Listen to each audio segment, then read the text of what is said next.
You're listening to another episode of the Fredericksburg Strong podcast.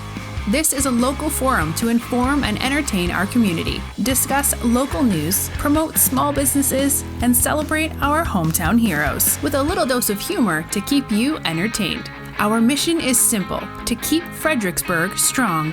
Today's podcast is powered by Pohanka Nissan and Pohanka Hyundai of Fredericksburg. And now, here's your host, Tim Pohanka.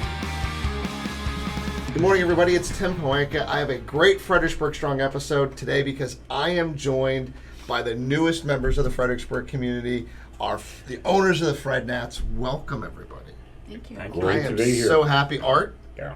I'm going to call you Mr. Sober if you don't mind. No, Art is fine. Well, Nobody calls him Mr. Sober. He'll yell That at really, you if you really call makes him me Mr. feel Sober. even older than I am. You don't want to do that. All right, then I will grant that, but I will Okay. know that if I get my mom or my dad comes and smacks me in the back of the head, then know that it's your fault. Lonnie and Seth, thank you. Great to see you. Thank you. I would love to talk about the team and the family entity that you guys are, because it's really easy to talk about baseball. I want to talk about everything here, but it's really, getting to know you all has been very exciting. And it's exciting for me because of the family. I think our first meeting, you were dealing with some personnel problems, and I can understand that. And it's how you were trying to deal with it in a very family, get together approach, which was I think what sealed the deal for me. Mm-hmm. I'll let you know that was that interaction that really sealed the deal. But if we go back, what started your interest in getting a team? In getting a team, I was a career banker, and but I've had a deep passion and love for baseball going back to my childhood. I was a poor kid in Brooklyn. I was at Jackie Robinson's first game. Oh, wow. Lonnie and Seth have heard this story at least 1,000 times, but I will do it, for your benefit and your listeners. But that was April 15th, 1947. And it was a post-war period for our family. It was also post-Holocaust. We had lost a lot of family members in that. My dad didn't come to this country till the end of 1938. Wow. Immediately was in the Normandy invasion, Battle of the Bulge, and he was a doctor. And the war ended, and we bought a little row house for $7,000 in Brooklyn, half a block from Old Ebbets Field, where the Brooklyn Dodgers played. And we literally were street kids, and we played stickball in the streets, where home plate was a sewer. First base was the left rear tire of a Ford parked on one side of the street. Second base was the other sewer. And third base was the right rear tire of a Chevy on the other side of the street. And we did that 12 months. It didn't make a difference if it was snowing or not. We still played, stickball on the street. And then we would hear the national anthem being played at the ballpark. As little kids, we would stand at attention, take off our baseball hats, and cross our hearts. But our lives revolved around Ebbets Field. And Jackie Robinson was colorless to children. We weren't taught that such a thing existed. And he became a great hero. And I used to walk him to the players' entrance at Ebbets Field from the age of 7 until I was 15 when we moved out of Brooklyn and into Queens. But I played ball in high school, played ball in college, started a commercial banking career. The last 12 years of that career, I was president and the chief executive officer of commercial banks in the greater Baltimore, Annapolis area. And had always loved baseball, coached Seth in Little League for years. And 35 years ago, one of my best customers, very successful real estate developer, had sold his company, and we used to go to baseball fantasy camps Oh, in wow. different parts of the country in his plane. to play, and said he wanted to buy 2 minor league teams, and because he had sold his company for restricted stock, needed to borrow the money, and I thought he was nuts trying to buy minor league baseball teams, but if he wanted to borrow the money, that was fine, and I loaned him the money to do it. And over a period of time, we became familiar with the cash flows, the franchise values, had actually been to games, and when an opportunity 30 years ago came to purchase a team in Prince William County, I went to my friend Peter and asked him if he wanted to do it, and he said, Art, he said, the way you love baseball, you should do it. And I went to my board at the bank, see if they thought it would be a conflict. They didn't, and bought the ball club 30 years ago. Wow.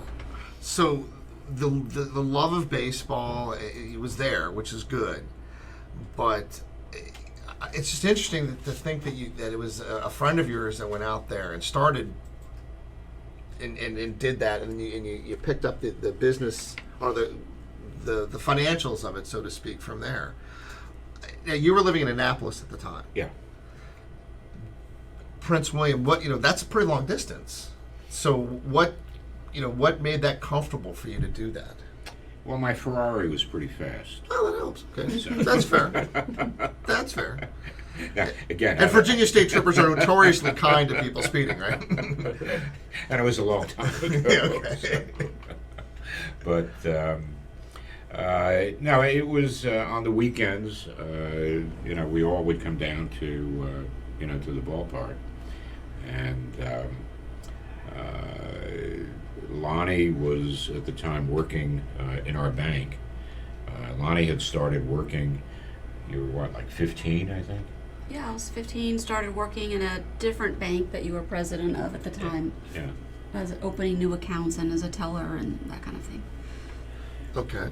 So we had always worked together, and Seth was involved in his developing of his academic career, both in terms of his undergraduate, his master's degree, and then law school. But everybody loved baseball. And so when I retired from banking and knew that ultimately I wanted to sell the bank, Lonnie, at that time... I was in college. I was still in college when you bought the team. Yeah, right. And it was after I finished grad school, and there were some changes taking place, personnel-wise down at the team, and you said, hey, why don't you go down and run the finance and accounting, part of the business after I was completing my MBA. And when my dad called me in college and said, I bought a minor league baseball team, I said, never heard of it. Don't know what it is, sounds very nice, and I didn't know. So as I came home, I would go to games and I would see what it was about. And then I did ultimately then join the team in 1995. Was my first year doing all of the finance and accounting side of things. And since then have learned every aspect of the business of baseball. Okay. Of minor league baseball. Of minor league baseball, Yes. which is a complete different entity. And you have to understand that the only identification that Seth ever had with the ball club in those days was a picture, might have been in the Washington Post, as an unidentified groundskeeper.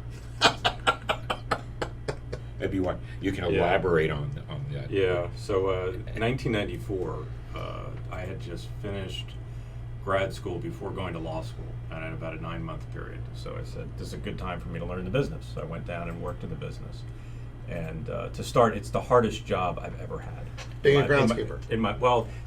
I was a groundskeeper. I did concession stands. I sold tickets by day, counted money by night. But the folks who work in our business work insanely hard during the season in particular.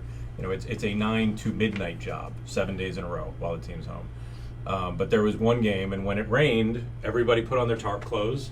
You always had a big rain poncho, and you had, good boots and stuff that could stand out.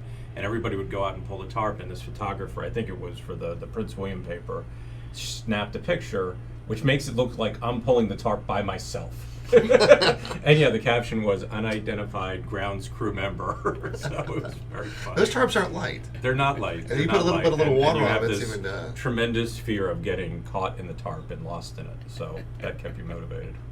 So you don't slip and you move fast. you do your best. You do your best. So as I listen to this, when I look at from when I growing up in this business, so we've been doing this for 100 years. My great-grandfather started the company in New York. Not New York, I'm sorry. He was in New York as a horse jockey. And he got a little too big to be a horse jockey. And that's what brought him down south to Washington from New York and started in cars. And then obviously other family members joined into it.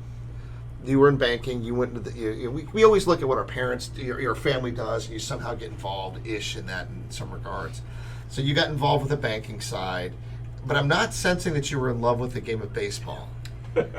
Right. So I'm not a sports person. Okay. I don't follow sports. I can't count how many baseball games I have been to. I enjoy going to sporting events of anything. I'll go to a hockey game or a football game or anything because it's just a fun thing to do. But I don't follow it. And anytime I'm in a baseball stadium, I'm paying attention. I applaud when everyone's applauding, but after 26 years of having to operate, of operating a facility where a game is going on and your staff is doing their job and you're making sure that everything's going right, I'm looking around and seeing, is staff present, are lines long, and that kind of thing. So I'm not a sports enthusiast, nor are my husband and son for that matter. My dad and my brother and my nephew are the real sports enthusiasts. I'm really in it because it's our family business, and I love the business, and I love being in the minor league baseball business. And I love doing it with my dad and my brother. Yeah, Lonnie has the ability to feel the pulse of the business. You understand that. You don't have to get the numbers, each month. You know what it is ahead of time. You can tell if something is out of line or doesn't make sense because it kind of jumps out at you.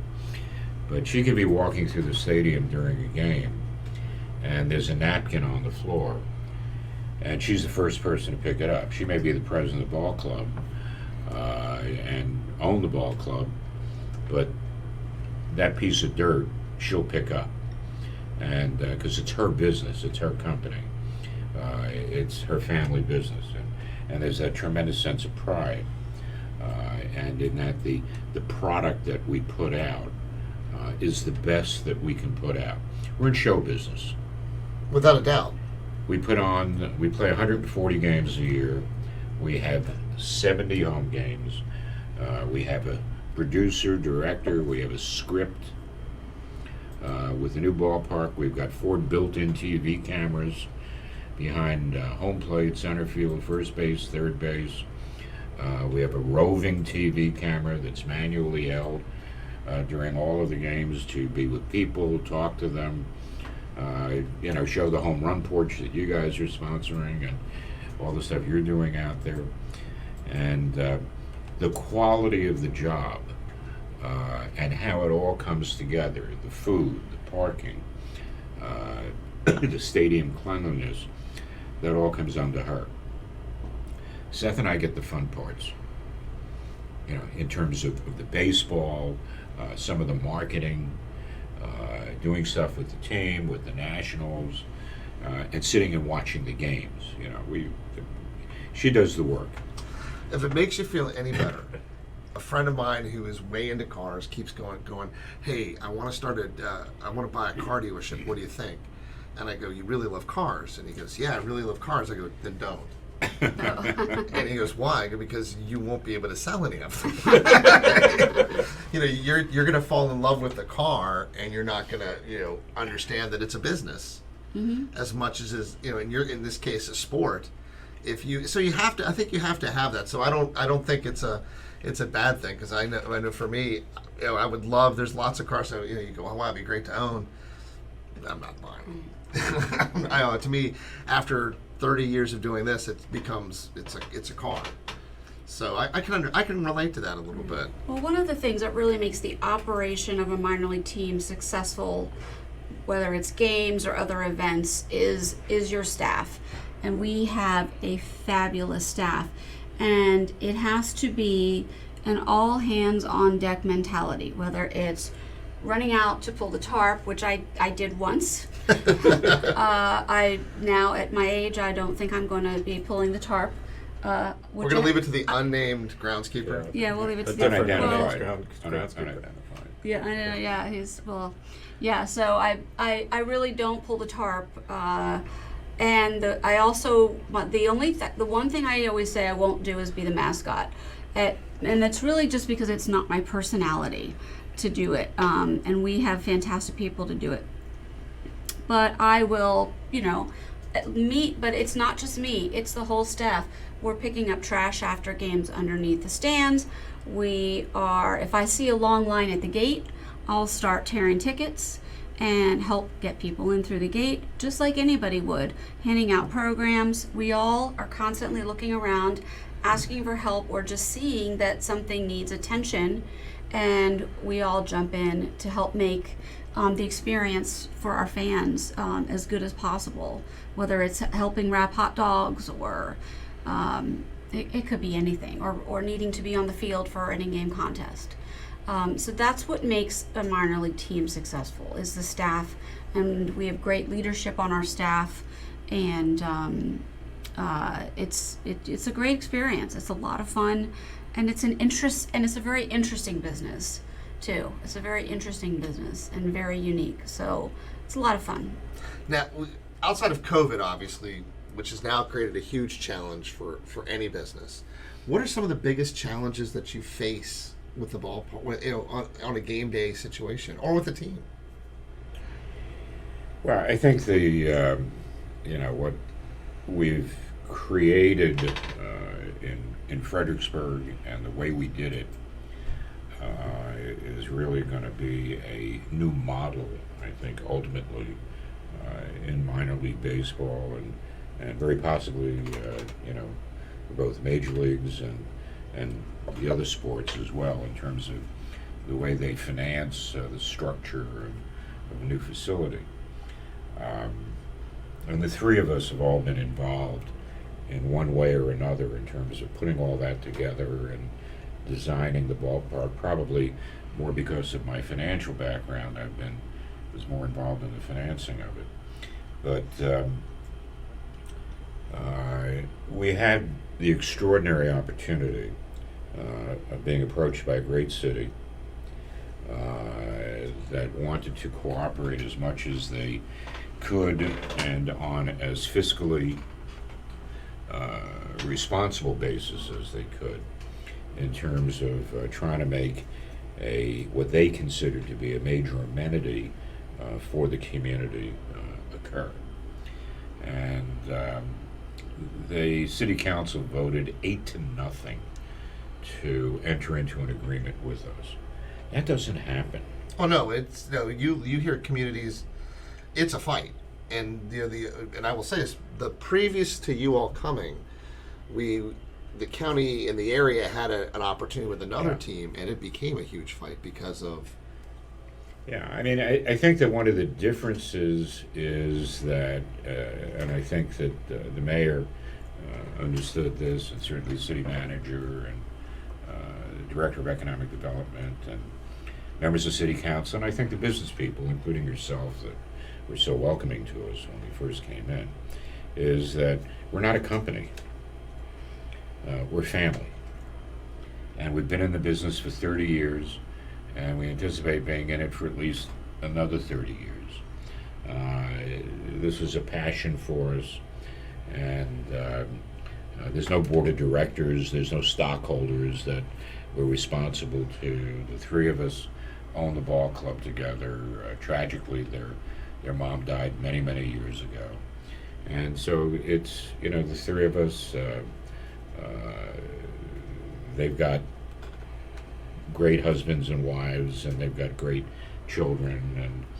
And every Saturday night for years, our entire family has been at the ballpark. And whether or not I was living up here or I was coming up for every game on weekends and so forth. And we created a model where we basically funded the cost of the ballpark and entered into an agreement with the city in terms of a marketing and use agreement that was incredibly fair to everybody. And as a family experience for the three of us, the design of the ballpark, along with our friend Peter Kirk, who was the guy that I loaned the money to 35 years ago and who was involved in building about 15 ballparks after that occurrence. There's part of each of us in the design that, like the stone walls were Seth's idea. The scoreboard box, the field boxes, there terracing out in right field, the club on the concourse level behind. They're all unique things to our ballpark.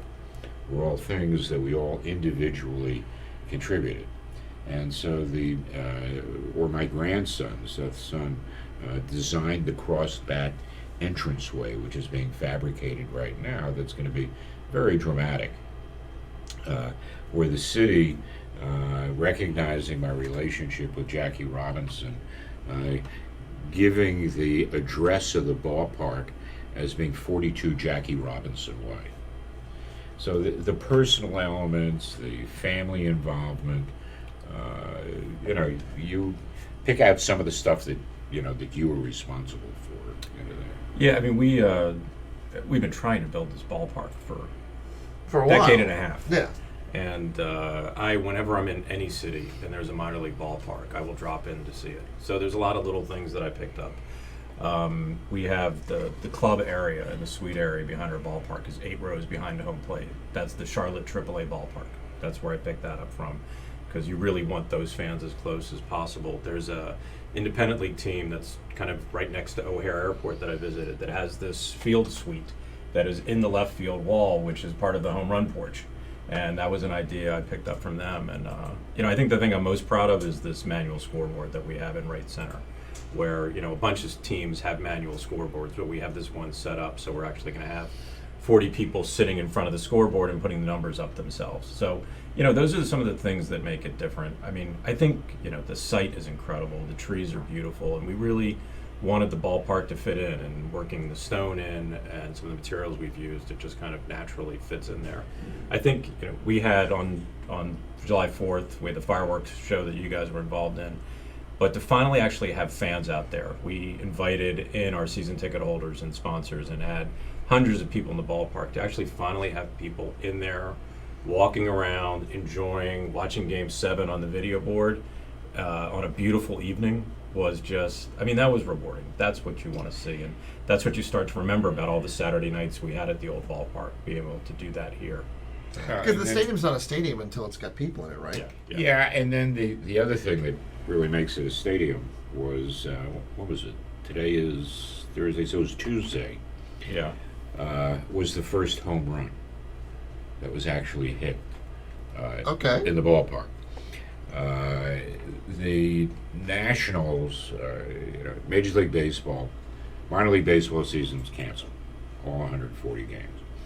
Major League Baseball is going to attempt to play a 60-game season. I think the first game of the Nationals against the Yankees is July 23rd at Nationals Park. And they're starting off with a 60-man squad that will get pared down to 50, and then each game will have probably 26 or 27 active players, with the National League actually using a DH, during this period to cut down on the number of pitchers that would be used and so forth. The non-game day players will be at our ballpark. We'll be playing simulated games, working out, doing fundamentals. And right now we have close to 20 of those guys at the ballpark. Clubhouse is completely finished. They've got security down there in terms of protecting them that is wild, and putting through a COVID protection protocol that is really pretty impressive.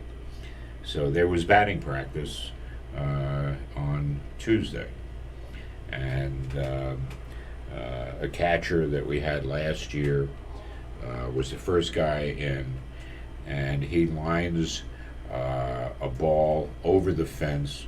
Would not have hit one of your cars. They're going to be out there. And actually, he hit one right where I was imagining one of the cars. Yeah, we knew it was going to happen. He pulled one down the line. Yeah. So at any rate, first home run he hits, and Seth and I are the only people in the ballpark. And we jump up and we start clapping and applauding. Yeah. And Mark Shalaba, who's assistant general manager in charge of minor league operations, that was on the field. And he looks at us and he jumps up, and we, and the poor guy that was hit had no idea what was happening. Did someone go retrieve the ball? No. It's in a construction zone that's quarantined at the moment, so there's one sitting on top of the wall, so we can try. But what was neat is that these home runs were hit out to left field on what will be the Pohanka home run porch, and it was cool because it really gave you a sense of what it's going to be like in the games, because the balls, anything launched there that clears the wall is going to land up in that seating area and on that concourse, and to be imagining the fans out there trying to catch the home runs, chasing after them. This one bounced on the concourse, went up and hit a sign and came back. It's going to be dramatic. It's going to be really exciting, and to actually see the balls going out. And he hit a couple more out yesterday. So yeah, I mean, I think my great marketing idea, which I understand you thought was lousy, was that I wanted to have a car right at the front. Lousy is not the word I would say I used. Dangerous was the word I would use. And, we wanted to, obviously, it would be protected during batting practice, but during the games, we would take the netting off, and then, obviously, the car would get hit, when windshields would get cracked, and it would get dented, and so forth. And then there would be a contest each month where people had to guess how many times the car got hit. And the only way that they could get the entry form was either to come out to where your people would be in left field and come into one of the stores to get the application. And then at the end of the season, they could then qualify to enter in for the total number of times. And if they won, then they won the car, okay? And then we would have a body shop as part of a marketing program that would agree to completely repair the car and so forth.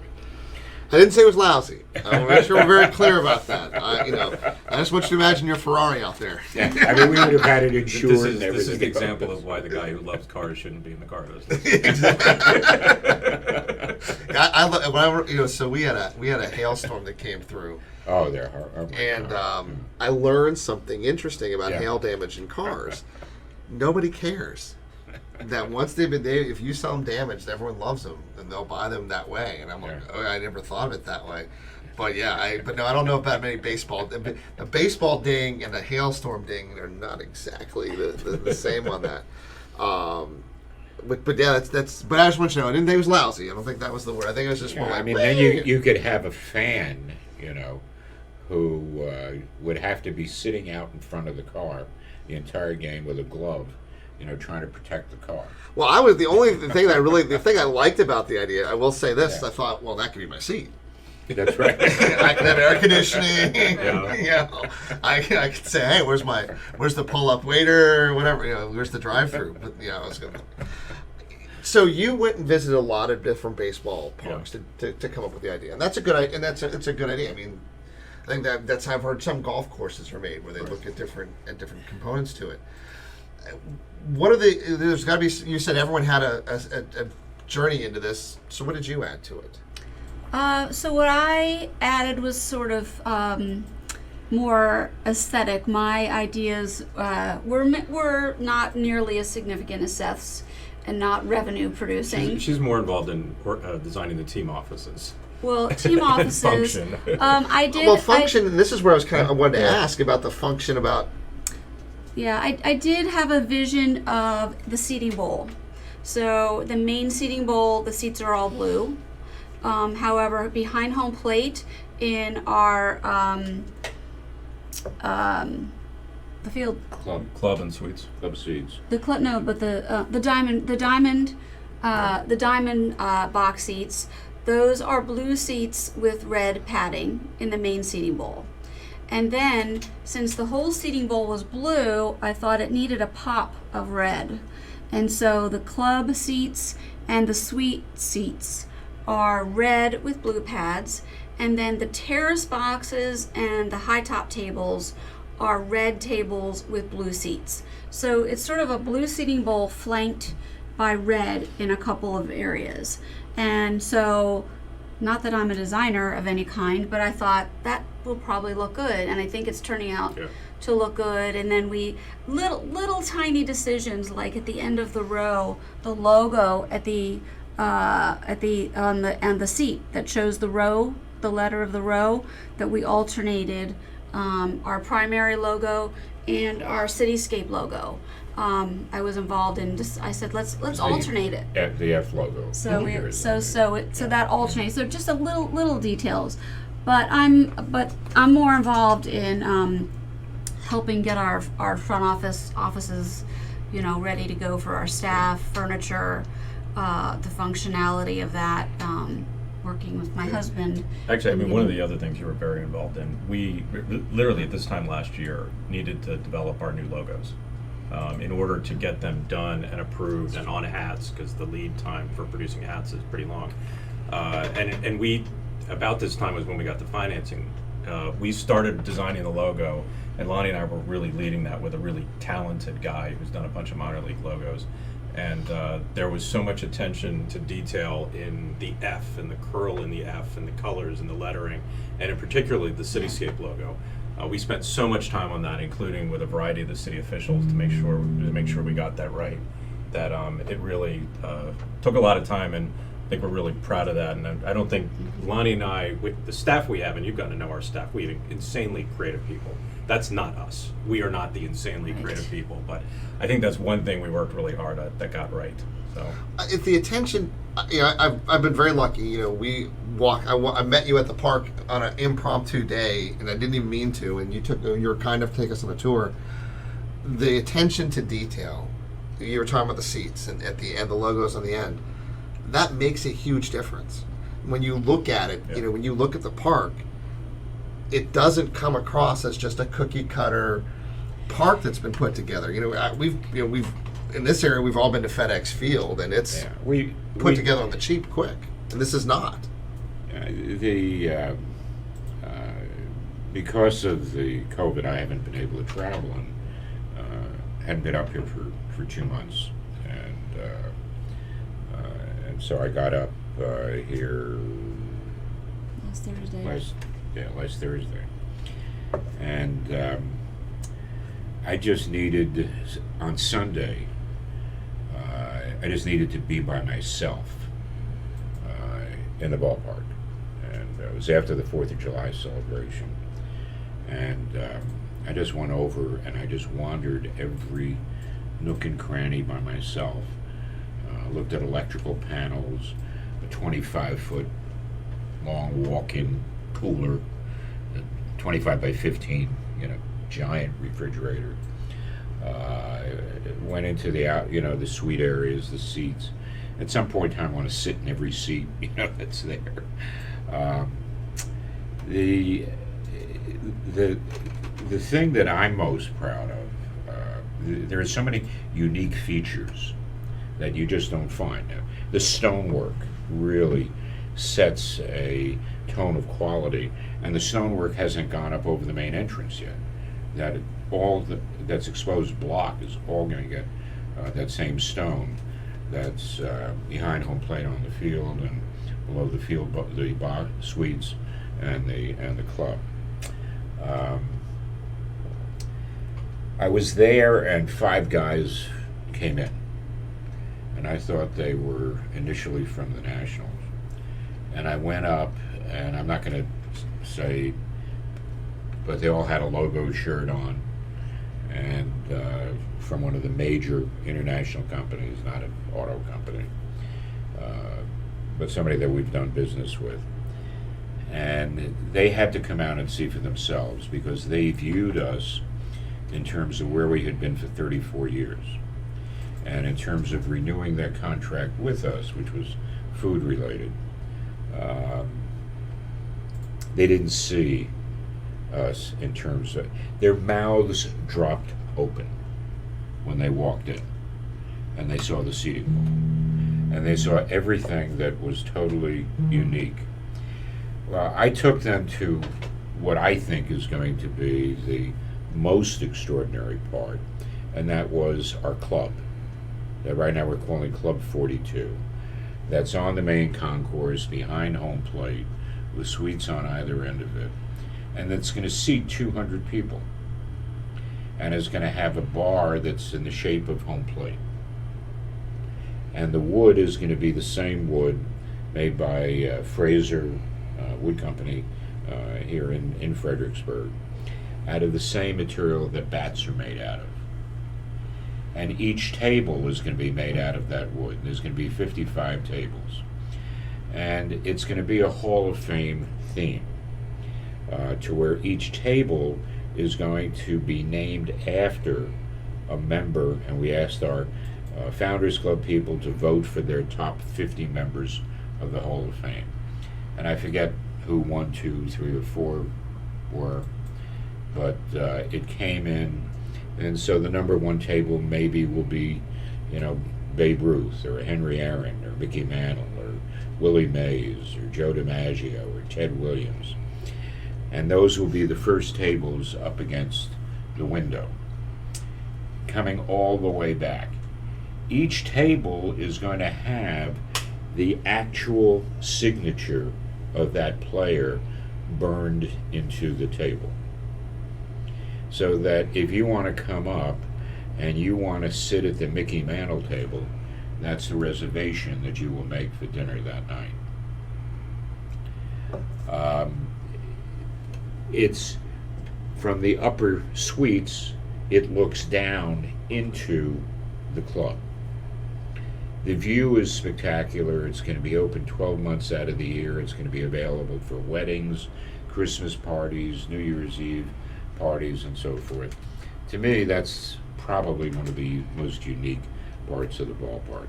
So there's something in there that we've all been involved with that, we're just incredibly excited about. I will tell you, just in that tour again, the expansiveness, when you're walking down the sides of the bowl to where your concessions would be, or that, there's a lot of room. Mm-hmm. I mean, there is a lot of room. The concourses it's huge. Are 28 feet wide, and that is rare to see in even major league stadiums that are housing even more people, which I think is another thing that's great, because you're not going to feel. Yeah, I mean, that's one of the great benefits we had of Peter Kirk being involved in this project, because this is like his 13th or 14th ballpark. So we've gotten all the advantages of things that he's improved on since then. And yeah, the concourses are amazing in how expansive it is. And then we really added, all the ballparks have these 360-degree concourses, but we really added space out there so that people can stand and gather and watch. I mean, there's so many different vantage points to watch the game from. We expect people to be up and moving the entire game so they can watch from different places. And there's parts of the concourse that we don't even know what we're doing with yet, because there's so much space out there. And those things will develop and will change over the years. Yeah, I mean, two of the big things that we're looking at, we have this spectacular playground area in the Mary Washington section and hospital section, and we want to put in a merry-go-round, a carousel, which I think would be great. And then somebody the other day said, well, maybe shouldn't you do a Ferris wheel instead? That it would have greater visibility. Well, Big giant baseball. yeah, something like that. But in terms of the age of the kids, we may be better off, with a carousel than a Ferris wheel in terms of, what's going to frighten them and what's not going to frighten them. I am determined to do a crab shack. Oh, wow. Out in, left center field. In left field. And behind the terrace boxes, there's this huge area where you have those stairs that go down towards the clubhouse level, and have the smoke just coming up from an old wooden crab shack with wooden bench, tables, and seating out there. And I love crabs. You'll find me with him. Okay. Okay. And, it would be well to the left of where you're going to have your cars. That's okay. You said crabs, and you had me at that. So Yeah. we're good. So, those are things that we're still looking at adding, potentially. Obviously, it didn't happen this season, but hopefully that will have for the start of next season. Now, the other part that's important to keep in mind, the game itself is ancillary to everything that goes on. Because you're running a minor league baseball team, and it's not the talent on the field that's the important part.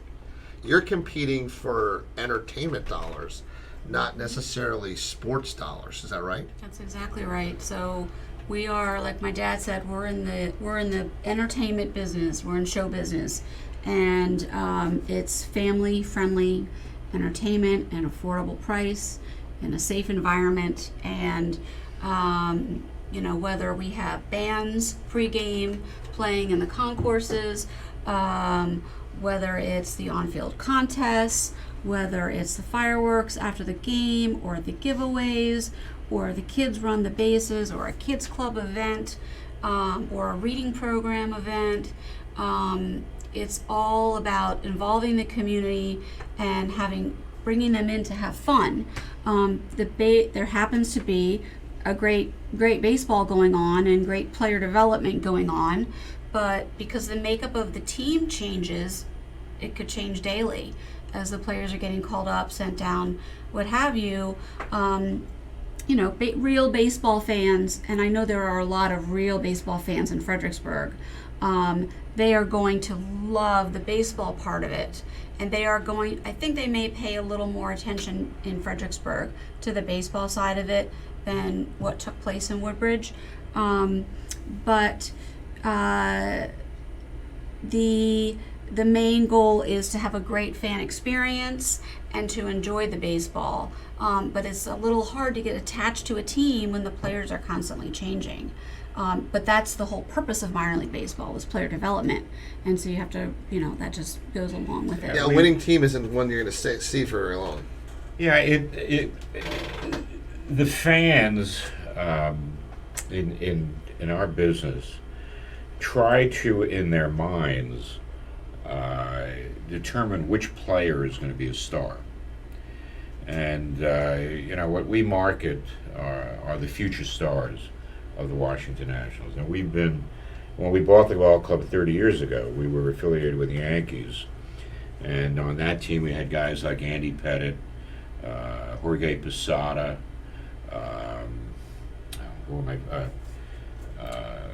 Yeah, those were the big names with the Yankees. Yeah, I mean, but there were other guys who had been with the franchise, Bernie Williams, guys like that. Jeter skipped over us during that period of time. But and Rivera, yeah. Mariano Rivera skipped over us right during that period. Although he did have his son about a year ago with the Nationals. But the last 20 years, we've probably had about 300 of our players that have gone on to the major leagues. At our level, about 20% of our players, get into at least a game. We've had 4 most valuable players who've worn our uniform. Barry Bonds, Albert Pujols, Joey Votto of Cincinnati, and Bryce Harper. And who's that last guy? well, the other thing that's unique for us is that being so close to DC, we get the rehab, the major league players that were injured. So we've had, Ryan Zimmerman a couple of times. We had Harper a couple of times. We've had Strasburg, any number of different people during the course of the season. So the fan base has the opportunity, to see a major league player or to see the top prospects. On the World Series team last year, half of the players had worn our uniform at one time or another. So it's exciting, I think, for the fans to watch that development. I think it is. Yeah. And you brought up something that's interesting. The Nationals AAA team is in California. Yeah. It's not exactly the ideal place to call up a player in an emergency situation, is it? Yeah, and to send a major league player for rehab, these guys don't want to do that. If you're talking about a Ryan Zimmerman or a Scherzer or a Strasburg, or even Harper when he was still with the team, they wanted to sleep in their own beds at night. Yeah, or be around their family. Yeah, and if they were, doing rehab with us in Woodbridge, or they're doing it, now in Fredericksburg, they can go home at night, and that meant a lot to them. It's going to be interesting to see minor league baseball and Major League Baseball are really going through a major reorganization now. That once the season gets straightened out, and obviously the big question is how many major league players are going to test positive in the coming weeks, and are they going to really be able to play the 60-game season, which we all hope that they will. But ultimately, after that, there are some major decisions in terms of what the structure of minor league baseball is going to be. Will it continue with the 6 levels that it's got right now? Will it be cut back to the 4 levels that Major League Baseball would like to, see? Does it make sense for the Nationals to have a AAA affiliate in Fresno, and San Francisco to have a AA affiliate in Richmond? And so there are some difficult decisions that are going to have to be made, and I think we will see some change in terms of affiliations and levels and league structure and total number of teams that I think are going to happen and come together over the next few months. You brought up Richmond, which is a really good push into my next question. Given the professionalism of the stadium, just how amazing it is, versus looking at that team in Richmond, you've put pressure on some other ballparks or clubs to really upgrade their facilities. Well, I think that the ownership group of the Flying Squirrels has done an extraordinary job in the operation, improving the facility as much as they possibly can, and generating, I think, tremendous community awareness and great attendance numbers. And we certainly suspect that they're going to continue to do that. Again, the model that we created in terms of financing, where we own the ballpark. We did a Wall Street deal in terms of creating bonds to fund the financing of the ballpark. Whether or not that type of thing ultimately works for them down there, or they're able to do things to improve where they are, I don't know. But in our business, it's big enough. We're certainly going to do well. They're going to continue to do well. And anything we can ever do to work together, which we have been right now. I think, Seth, you've had some conversations with them in terms of the structure of Phase 3, and how many people we can have in the ballpark, and they've been nothing but cooperative, as have been the other ball clubs in the state, in Salem and in Lynchburg as well. Lenny, you brought up your husband, and so when I was out there, this is not just a family affair from the people we have at the table. I've seen your husband out there doing a lot. How involved is the rest of the family in this adventure right now? Well, my husband is in the business of system integration, so he has worked on a number of Major League Sport venues, FedEx Field, Orioles, Heinz Field. I can't even remember them all. Where he's done, redone control rooms, added, completely new audio and video to those facilities, and major corporate conference centers, right. Stuff like that. Right, and so I don't know, at some point we kind of realized we didn't have an expert in that one area of technology. Yeah, and he's become an expert in everything really with stadium construction. Right. Well, I was impressed with that. I was just impressed when I saw every level of family at work at this, it was, again, it's just something that's very impressive. I mean, there's not one of us that isn't involved. Lonnie's husband, Matt, is involved in all aspects. My wife is a land use attorney and was very helpful in some of the early discussions, we had with the city. Lonnie's son, Jamie, works in our store, and when we're out doing sales for open house, he's walking up to me showing the sales reports, and he's just going into high school. As my dad mentioned, my son has designed this entry feature for the ballpark. The logo on the shirt I'm wearing, my son designed as well when the city needed a logo to help promote this. And my daughter announced our Mary Washington logo in front of the Mary Washington House when we did that earlier this year. And gave a speech there. Yeah. So, I mean, it's fun because everybody is involved in the project. So obviously family. Now I've worked with my sister, I've worked with my son, I've worked with my dad, I've worked with my cousin. We don't always get along, and and sometimes when things don't go well at work, they make their way home. I will say this: I just get the picture that you guys have an amazing work relationship with each other, and I'm sure there's trials and tribulations that happen along the way. But it's that common goal of putting the right product out there, which you really have all bought in. This is not your day job. Is not no anything having to do. And if anybody with watching this saw me checking my cell phone, it's because I have a client that's called me twice while we've been here. We do extraordinarily well together, and it's a huge sense of pride. I mean, literally this time last year, the bond financing came through, and as my dad's described, what we did is unprecedented, it's unusual, it was uncertain whether it would work.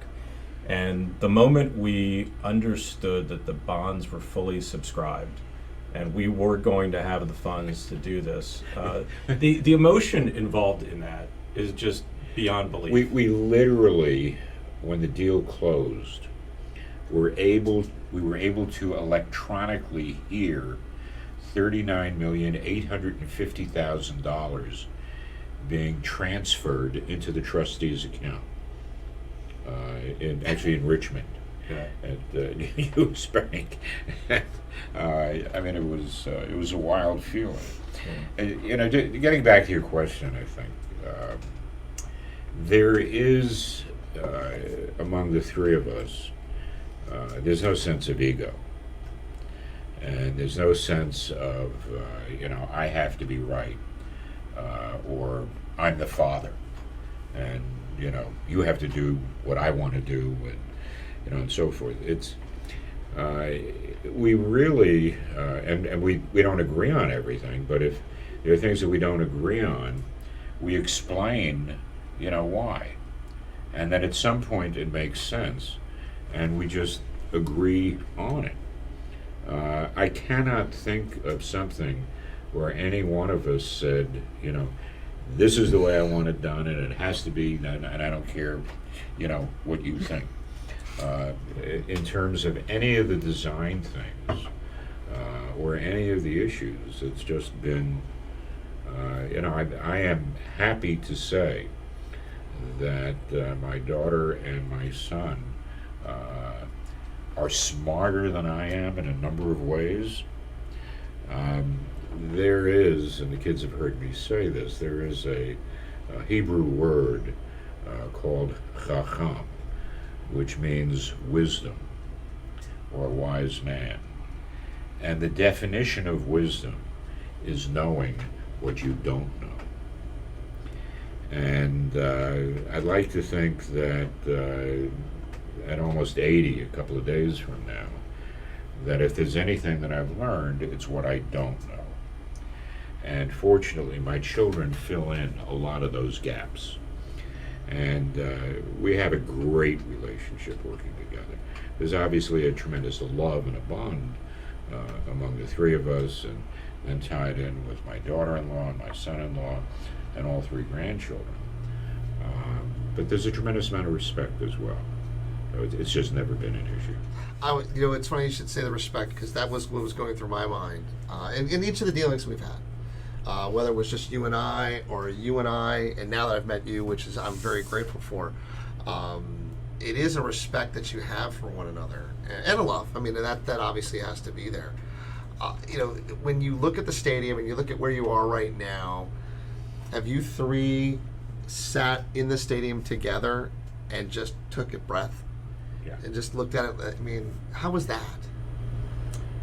Yeah, it's starting to sink in, and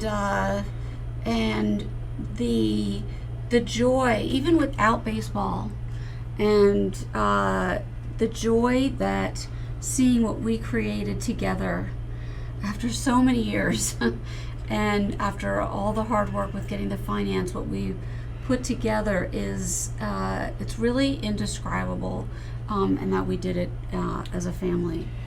Yeah, my dad's 80th birthday is Tuesday, so to celebrate his 80th birthday in the ballpark, which we're doing, with a birthday celebration, but also honoring Jackie Robinson. We're showing the movie 42, and it's going to be open to the public. That is, I just can't imagine that night, to have hundreds and hundreds of people in the ballpark celebrating his birthday, honoring Jackie Robinson, understanding the importance of Jackie Robinson today, which is more important than ever. More important than ever. That'll be an emotional night. Yeah, I think that, we've had the moment, being together in the ballpark. And again, I think it's not even, we're totally past the fact that we've lost the season and frankly taken, as I'm sure as you have as well, a tremendous financial hit because of the COVID. It's happened, it's done, and we have to go forward and make our business decisions, based on the way that's going to work. But, it's, look what we did. How on earth did we make this happen? I mean, it just incredible. We'll sit there, we look at this, look at what we did. And we're, the sense of joy and pleasure is just incredible, and an extraordinary family experience, really. From going back to those first days and the renderings and what you were hoping it to be and all of those steps that went through, the stadium more than delivers. It's something that if anyone who anyone who comes to Fredericksburg or is from here and has never seen what can be done in this town, doesn't have some sense of pride or excitement about it, I don't know what could ever get them excited. It's beautiful. You all have done an amazing job. The fact that you guys are such a tight group family, I hope everyone gets that sense from listening to you speak, that they're going to have an experience unlike anything else they've ever had when they go to the stadium for whatever event, whether it's going to be concerts that you'll have there, whether it's going to be just a movie showing that's going on or a fireworks display. It's a pride. It's a giving back, and I'm grateful to be involved with you all. I hope that comes through. But thank you so much for taking the time to spend some time with us and talk about it. And when the season starts up again, I would like to get you back and talk more about it. Sure. Or when we have some other fun things to talk about. But I'm just grateful to have you all here, and thank you for joining us. Be our pleasure, Thank you. and you just need to think about sticking that car right on the edge of the wall. Now that we've talked about it more, maybe we'll do something. Maybe we'll have some fun with that. I don't know. You talk about a PR event. Oh yeah, yeah, and especially if it was a Ferrari. So we can. There's lots of things that we can. You've met. You've known this about me. I am not opposed to doing crazy things. I have gotten the mascot costume before. I've been in the pit digging things out, so I'm willing to do some crazy things. One of my family members kindly referred to me as the Barnum and Bailey of the company. There we go. Thank you, everyone, for joining us for this great Fredericksburg Strong episode. I look forward to seeing you here at the table down the road. Thanks for listening to the Fredericksburg Strong podcast. Be sure to visit fredericksburgstrong.com to join the conversation, access the show notes, and discover our fantastic bonus content, as well as submit a request for you or your organization to appear on one of our future episodes. See you next time with another exciting episode of Fredericksburg Strong.